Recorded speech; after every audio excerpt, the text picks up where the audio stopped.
दोस्तों, जीवन में दयालुता भी आपके संकट का कारण बन सकती है। तो दयालुता उतनी ही दिखाएं जितनी की जरूरत है। आज मैं आपको ऐसे 8 तरीकों के बारे में बताऊंगा कि कैसे ज्यादा दयालु होने से आप अपने आप को नुकसान पहुंचा सकते हैं। हमेशा हमें सिखाया जाता है कि हमें दूसरों के प्रति दयालु होना चाहिए और उनकी ज़रूरतों को अपनी ज़रूरतों के ऊपर समझना चाहिए। लेकिन क्या कभी किसी ने यह बताया कि ज़्यादा दयालु होना खतरनाक हो सकता है? हम एक ऐसी दुनिया में रहते हैं जहाँ पर हर कोई आपके अच्छे व्यवहार का फायदा उठाना ही नहीं चाहता। कई उदार लोग खुद को भावनात्मक और आर्थिक रूप से थका हुआ महसूस करते हैं। क्या बहुत ज़्यादा दयालु होना आपके जीवन में खतरे को बढ़ा नहीं सकता? क्या आज मैं आपको ऐसी बातें बताऊंगा जिन बातों के माध्यम से आप दयालुता के सच्चे लाभ और हानि को समझ पाएंगे। नंबर 1, आप दूसरों से बहुत अधिक उम्मीद रखेंगे। जब आप ज़्यादा दयालु होते हैं तो दूसरों से बहुत उम्मीद रखते हैं। जब आप बिना मांगे दूसरों की मदद करते हैं तो ये दिखने में निस्वार्थ लगता है, लेकिन आप अंदर ही अंदर उससे कुछ पाने की उम्मीद जरूर रखते हैं। सच्चाई यह है कि हर कोई आपकी उम्मीदों पर खरा नहीं उतर सकेगा और आप खुद को निराश और थका हुआ अपेक्षित महसूस करेंगे। हमें हमेशा भावनात्मक रूप से स्वतंत्र होना चाहिए और खुशी के लिए दूसरों पर निर्भर नहीं रहना चाहिए। यदि हम दयालुता दिखा भी रहे हैं तो हम उससे कुछ पाने की उम्मीद ना रखें, ना मान सम्मान या किसी भी प्रकार की आर्थिक लाभ। दूसरा, लोग आपसे हमेशा कुछ पाने की उम्मीद करेंगे। जब आप बार बार दूसरों की मदद करते हैं तो लोग इसे आदत बना लेते हैं। वे आपसे लगातार मदद की उम्मीद करते रहेंगे और अगर आपने सीमाएं नहीं बनाई तो आप इस चक्र में फंसते चले जाएंगे और आप हमेशा देते रहेंगे और बदले में कुछ नहीं मिलेगा आपको। नंबर 3, आप अपने लक्ष्य को नज़रअंदाज कर जाएंगे। दोस्तों, इस आपाधापी के माहौल में आप अपने महत्वपूर्ण लक्ष्य को ही भूल जाएंगे।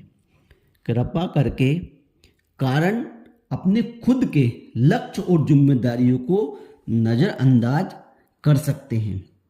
अगर आप लगातार दूसरों की मदद में लगे रहते हैं तो आप अपने सपनों को भूल सकते हैं। अपनी ज़रूरतों को पीछे छोड़कर आप अपने आप को खो देंगे, कहीं दूर आप निकल जाएंगे। नंबर 4, लोग आपको कमज़ोर समझते रहेंगे। अगर आप बार बार दूसरों की मदद की करते रहते हैं और नहीं नहीं कहते हैं तो लोग आपको कमज़ोर समझने लगेंगे। आप लगातार किसी व्यक्ति की मदद करते जा रहे हैं, आप ना नहीं बोल रहे हैं उसको और कार्य करते ही जा रहे हैं तो लोग आपको कमज़ोर व्यक्ति समझेंगे। वे आपकी सीमाओं का सम्मान नहीं करेंगे और अपनी जिम्मेदारियां भी आप पर लादते चले जाएंगे, जिससे वह तो अपने जीवन में स्वतंत्र होते चले जाएंगे और आप उनकी जिम्मेदारियों के बोझ के नीचे दबते चले जाएंगे। नंबर 5, आप शारीरिक और भावनात्मक रूप से थक जाएंगे। आप शरीर से भी और मन मस्तिष्क से भी थक जाएंगे। बहुत ज़्यादा कृपा आपको मानसिक और शारीरिक रूप से थका देती है। अगर आप खुद का ख्याल नहीं रखेंगे तो अंत में आप पूरी तरह थक जाएंगे और खोखलापन आपके अंदर भर जाएगा।